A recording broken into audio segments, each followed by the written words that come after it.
Stadium expansions, Saudi shopping sprees.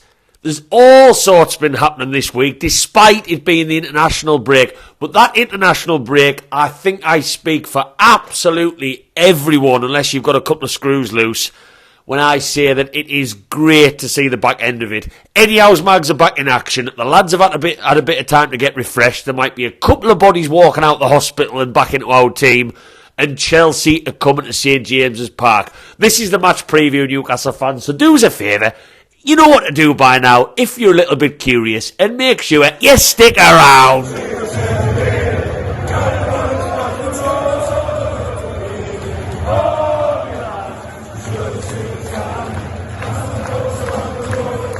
Welcome back to Black and White Banter, you lovely, lovely, lovely folk. And as I make this video, we are counting down the hours, the minutes and the seconds until we just get that lovely little whiff of Newcastle United back in action again. And yes, of course, there's an argument that the international break could have done with being 6 weeks long. That North Macedonia game ended a draw. Should have been moved, should have been replayed. Let's do it all over again, get some more players back. But no, I can't take it. I can't take international breaks. I can't take pointless matches for England that mean absolutely nothing. I can't take the players that Gareth Southgate picks who are sitting on benches for their clubs every single week. It drives me insane. But before we get into any of that, firstly, I want to say I have not put on 20 clems since you last might have watched one of my videos. I've just been on a dog walk and I've got in and the house is pretty cold, so I've got a hoodie and quarter zip, so I haven't been piling in the beef burgers and the fish and chips since the last video that I made. But if you are new around here, Newcastle fans, you know what to do.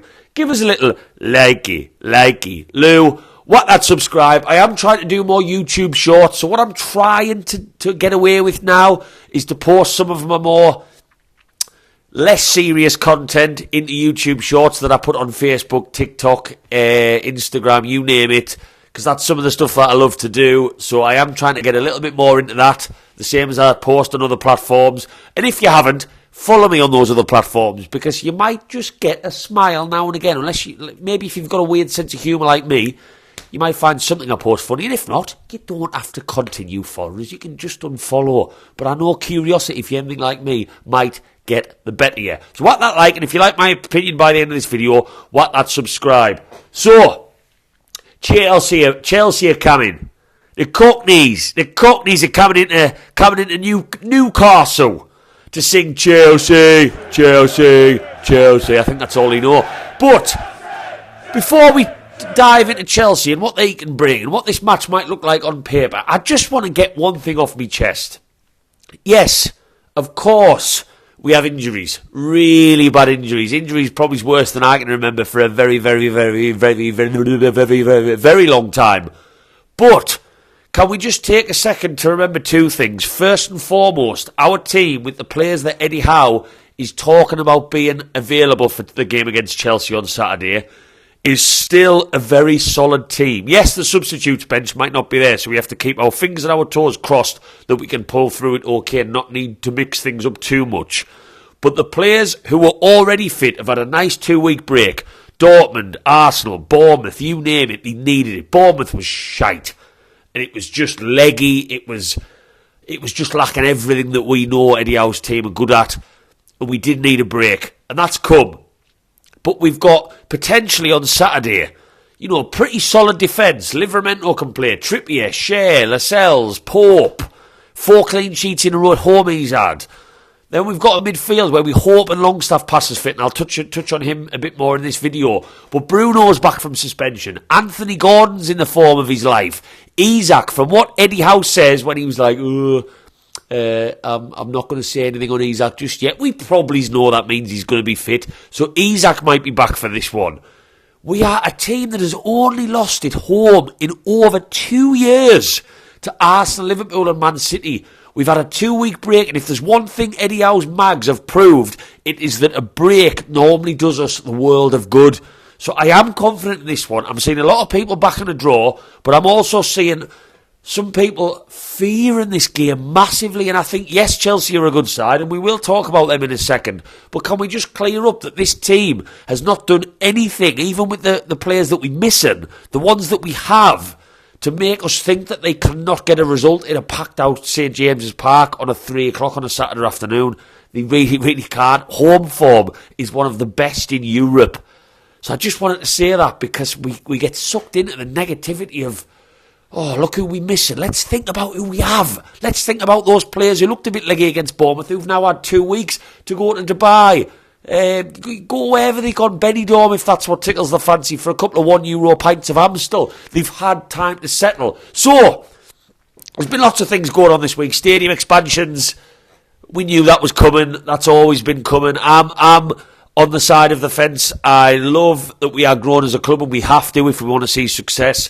I am getting a bit scared, anxious, maybe that's the best sort of words. It's just how everything's coming out of nowhere, like stadium expansions and ticketing systems changing and ballots and international ballots. I don't know, it's all getting a bit, whoa. Let's remember we are Newcastle United. We are a club that's built on its community. We are a club that's built on a working class set of supporters who go week in, week out. Let's not go too touristy trap. I don't know, but the expansion needs to happen. I understand that. My video on ballots and memberships that I posted earlier last week was amazing. My friend Alan was very happily came on and spoke. He's actually been sorted out a ticket through that video. The amazing powers of social media. Wow. He's now going to the Chelsea match because someone helped him out.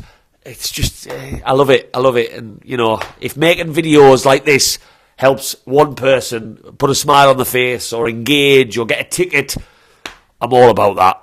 You guys are legends. You guys are absolute legends. And Wayne, if you're watching this, you are a legend for sorting him out. Absolute hero. Yeah, that's all been a bit much. It has. And it's all coming out of nowhere. The plan's already been submitted. Let's just hope that the communication with the fans continues and we kept in the loop. But I don't need to make a video about stadium expansions. I love Darren Eales when he said everybody thinks they're an architect, because the amount of YouTube videos that I've seen where architects have been interviewed in Newcastle City Centre, and, you know, people from all over Europe have given submitted plans and talked about, you know, the different leases for different plot. It is funny, and I think Darren Eales was kind of getting at that. I love that line. It was almost, for me, as good as he's never seen a Mackham in Milan line that he said in the Champions League draw. So big up Darren Eales for that one. But yeah, I don't need to make a video on that. I'll probably talk more about that once we find out what those plans that have been submitted are. Let's talk about the real stuff. Chelsea at St. James's Park. And yes, this is a very difficult game. Now, would I have loved to have played Chelsea 2 months ago? Yes, of course I would. They were all at 6s and 7s. People were suggesting Pochettino might lose his job. I've got a lot of time for Pochettino. I think after the amazing job he did at Tottenham, to go to PSG, it's a team full of prima donnas. I don't think we should judge him too much off his time there. I do think there's a really, really good manager in there, and I'm sure Tottenham fans would agree with that. And Chelsea now are just looking a different animal. They are scoring goals for fun, and I'll chuck some stats at you further into this video on that. 4 goals against Man City, really unlucky not to come away with more from that match. And they found the rhythm. I think they're still a team that lacks a striker. And if they had a striker, a real goal poacher, a Callum Wilson and Alexander Isak in their team, I think they would be higher up the table. I think Chelsea, for me, this season have been one of them teams who've put in good performances and probably not had as many points as them performances maybe showed because of lack of taking chances and whatnot. So this is by no means going to be an easy game. By no means. But I do think we have elements to our game that can hurt them. I really, really do. I'm fully backing Anthony Gordon to be raring to go in this match after 2 weeks off. I really, really am. Obviously, he's not involved with the under-21s anymore because of his age. He'll be chomping at the bit to get back out there and just continue doing what he's doing. And his legs needed a bit of a break, and they've had that now. Bruno's back, and we know that wasn't the reason we lost at Bournemouth, but when Bruno is not playing in this Newcastle team, the proof's in the pudding across the last year and a half of the results that we get when he's not in the team to the results we get when he is. It's his brain, it's his energy, it's his passion. And he does things that the likes of Longstaff and Joe Linton can't do. He can pick a pass on his day. He can really, really change direction and slip something that maybe no one else sees, and it's so good to have him back. I do think that he deliberately got the yellow card against Arsenal so he'd miss the Bournemouth game. He was very lucky with the people's elbow that he didn't get sent off, but I do think it was deliberate and a smart move, if I'm being totally honest with you, with Chelsea and Man United. The next 2 matches at St. James's Park. What a week that is. So yeah. Now injuries. Who's back? I've already said Alexander Isak. It looks like he is. Now the one player I would be more pessimistic going into this match, if he's not available, is Sean Longstaff. And my God, do I talk about Sean Longstaff a lot in my videos, and rightly so. Eddie Howe was bigging up in his press conference today, saying how he watches the under-21s when they play, and he just loves Newcastle inside and out, and he's actually pretty good at this. Probably because of that passion for the club. Nobody in our midfield contributes what Sean Longstaff does. And what we need to remember, and this is what annoys me that Gareth Southgate doesn't at least give him a sniff in these pointless friendlies, sorry, is that Sean Longstaff carries the ball forward and makes really intelligent runs down that right-hand side, time after time after time, and he causes midfielders and defenders headaches with who picks him up, and that's contributed to so much of our good work this season. And Longstaff, when he is not in our team, we leak goals. When he's not in our team, we really struggle between the lines against a Chelsea team who've got energy and youth and excitement and skill to burn. You look at the form Jackson's in now. You look at the form Sterling's been in recently. You've got, like, I'm not going to say Murdoch's been amazing, but they have a lot of pace and a lot of players who can go between them lines and hurt us, as well as obviously Reece-James being back. They've got players attacking from full-back. Reece-James, for me, is a very, very, very, very, very good footballer, and that's why I think Trippier and Livermento's a no-brainer for me. Which side you play which is up to Eddie Howe. I think Trippier needs to play on the right-hand side, in my opinion, because he's got that understanding with Almiron, who we believe is also past fit. But they've got a really good side. And if Sean Longstaff is not playing, and I do not see him in the team sheet over my pint at 2 o'clock tomorrow when I'm in Newcastle, something about this game will change for me. And my God, I'm not saying we're a one-man team by any means, but every Newcastle fan who watches us week in, week out knows what Sean Longstaff offers, and he will be one of the first names on Eddie Howe's team sheet. I've got no doubts about that. So really, really hoping that he's past fit.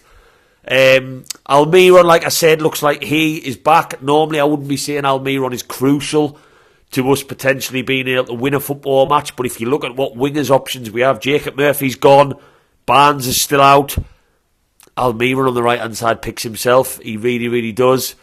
Elliot Anderson's still out. Tonali, as we know, is suspended. That's a long term one. But if Almiron's fit, that's pretty. Alexander Isak is past fit. That's pretty much a first team front three. Gordon, Isak and Almiron. The only one you'd maybe argue there would be Callum Wilson or Isak through the middle. So that's good. If Longstaff's past fit with Joe Linton and Bruno, that's a midfield first three. Our defence, yes, we'd love to see Botman back. Maybe Dan Burn in there as well. We'd make what we can with that, but we've kept clean sheets with the defence as long as Fabian Schär is available. We've kept clean sheets with Jamal Lascelles. So we've got plenty of places that can hurt them. Now, how will I see this game going? I think there's going to be goals. Now, Chelsea have proved this season what they don't like is teams who sit in a little bit. And I think when they play sides that attack them, that's when they see more of a fruitful match. And that's where goals start. Man City attacked them. There was a hatful of goals. Arsenal attacked them. There was a hatful of goals. When teams like Brentford sit in, we saw what Brentford did to us at St. James's Park. We got over the line that day just by the skin of our teeth. They happily let the other team have the ball and then hit them where it hurts. I'm not saying Eddie Howe should play more of a let them have the ball style of football at St. James's Park. That's never going to happen, and that's one of the foundations that we love about this team. But Chelsea will happily see us attack them, which will, for them, open things up for them to go at the other end. And for that reason, I do believe there's going to be goals in this match. It's going to be a really interesting affair. The first 20 minutes are going to be vital. It's a good old-fashioned 3 o'clock kickoff. But before I get into my predictions on this one, Newcastle fans, I'm going to give you, of course I'm going to give you, some black and white banter stats. Stats.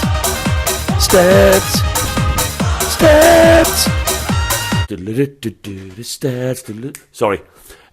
So, Chelsea do not travel well to St. James's Park, and of course I'm probably jinxing things by chucking these stats out. They have lost 13 times in the Premier League at St. James's Park. They have only lost to 2 other teams more Arsenal and Liverpool 15 times. So it's not a happy hunting ground for them at all. Sorry, Newcastle fans, I'm really tempting fate with this one. Eddie Howe, on a good old-fashioned 3 o'clock kickoff, has not lost with Newcastle in his time in charge. That is 12 wins and 6 draws when the match is kicked off at 3 p.m. because we don't get many of them because we are Eddie Howe's absolutely class. Sky Sports, everybody wants to watch us, Mags. Sounded better in my head. But yeah, not a bad stat. Let's hope that 3 p.m. works in our favour again for this one. And just to go back to my point about this match maybe having some goals, nobody has been involved as a team in the last 6 matches in more goals than Chelsea, scoring 16 and conceding 10. So if we go out and attack them, which they will probably invite on, I think there's going to be goals. I really, really do. I think this one's got an exciting game with that in mind written all over it because Eddie Howe only plays one way. Chelsea are not a defensive-minded team by any means, and they only really want to play one way, especially the form that they're in with the likes of Palmer and Jackson and Sterling. And I do see goals in this one. There's a lot of people backing a draw in this match. I've seen a draw everywhere, whether it's mates, work colleagues, articles online. I'm going to back Newcastle. We're absolutely class at home, and when I look at who's available, as I've already talked about in this video, why would I not back us? St.James' Park is one of the hardest places to go in European, if not world football. So I'm going to go for 3-2 Newcastle. I think there is going to be goals in this one. It is the standout game of the 3 o'clock kickoffs by a country mile. And I hope we go into that PSG match on Tuesday with a bit of a spring in our step in what could be a really, really big way to start a huge week with Man United next Saturday. That awful lot from Manchester and London.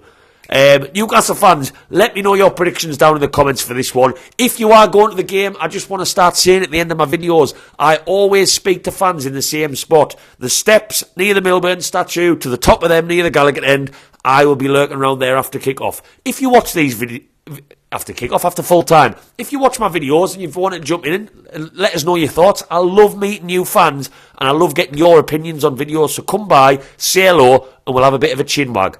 Might even buy you a pint after, if you're not too camera shy.